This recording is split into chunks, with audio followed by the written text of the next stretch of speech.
28 Days Later is a British-made horror film by director Danny Boyle about a disease outbreak which leaves the United Kingdom devastated.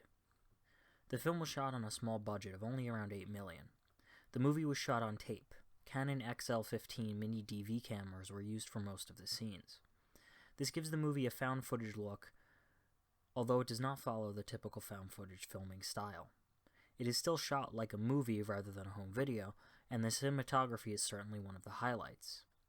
Some of the best shots in the movie show a deserted London. Famous locations like Piccadilly Circus and Trafalgar Square are shown totally empty, with only our main character wandering around. The scenes showing the infected are also very good. The frame rate is dropped, making the movements look unnatural and jerky. The shots are also very quick, and the infected seem to jump forward between edits, making it very unsettling. According to director Danny Boyle, the effect for filming the infected was achieved by raising the frame rate on the Canon cameras all the way up to 1600 frames per second. On a film camera, this would provide an incredibly smooth slow motion effect, but on a tape-based digital camera, every third or fourth frame was dropped.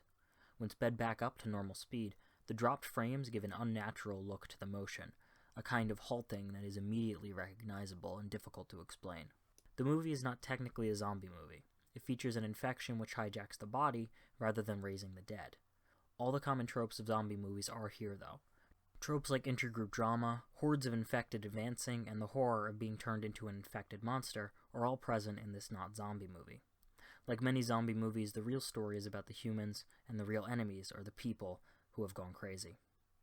The opening is a great part. Waking up completely alone and wandering through a deserted world is a great way to start a movie. Other great scenes include the tire change, where the crew has to change a tire before hordes of infected converge on them, and the scenes near the end, where, without giving away too much, it becomes unclear whether our main character has been infected.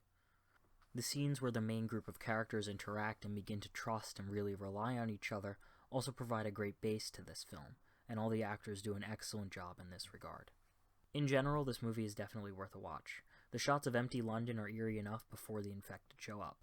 The story is somewhat basic in the zombie genre, but it is done well. The characters have enough background to be interesting, but are still mysterious enough to be realistic. The acting and directing really are strong suits. A strong vision makes this film worth a watch.